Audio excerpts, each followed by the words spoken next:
Director Peyton Reed has offered tantalizing hints at the hero's roles in Ant-Man and the Wasp. Fans were introduced to Marvel's smallest hero back in 2015, when Paul Rudd suited up as Ant-Man. The diminutive hero returned only a year later, in Captain America: Civil War. That film saw Ant-Man side with Steve Rogers in opposition to the Sokovia Accords, although in truth he was mostly motivated by hero worship. The latest issue of Empire magazine has published an interview with director Peyton Reed, discussing each major character's role in the film. He stressed that the events of Civil War have transformed his story. As Reed explained, the events of Captain America: Civil War gave us something clear, which is, what was Hank Pym and Hope Van Dyne's reaction to Scott having taken this technology out into the world in Civil War? We had a lot of fun playing around with that. Hank Pym has kept his size-changing technology a closely guarded secret for decades. Even when he served with SHIELD during the Cold War, Pym refused to allow the espionage agency to have access to his technology.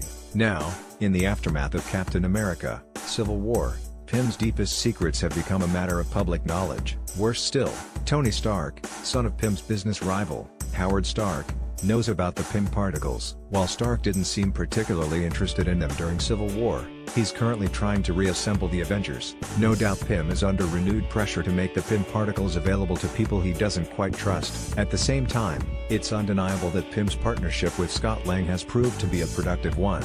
As we saw in Civil War, he's unlocked the ability to transform an Ant-Man into a giant man.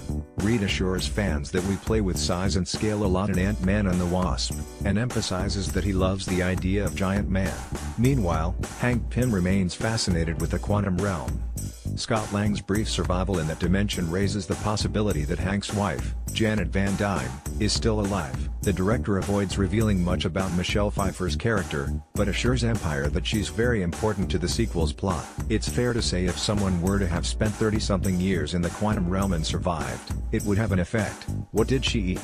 All she eats is cereal called Quantum Krispies. Some fans had speculated that, since time operates differently in the quantum realm, Janet may not have needed to eat at all. It seems there has indeed been a sense of the passage of time. It's safe to say the experience will have changed Janet, and she won't be the same woman her husband knew decades ago. Finally, Reed focuses in on Evangeline Lilly's Hope Van Dyne.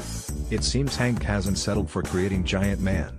He's also been training his daughter as a superhero in her own right, and Reed describes this film as her coming out party as a hero. Wasp's power set is very different to Ant-Man's, and her fighting style revolves around her power of flight. It's a smart way of ensuring the characters complement, rather than contrast. It's exciting to see how much thought Reed has put into the ongoing narrative of the MCU.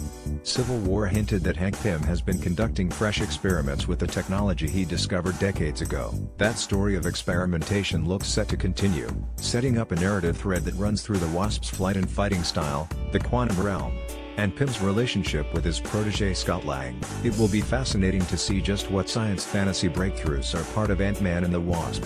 Source: Empire Magazine, via comic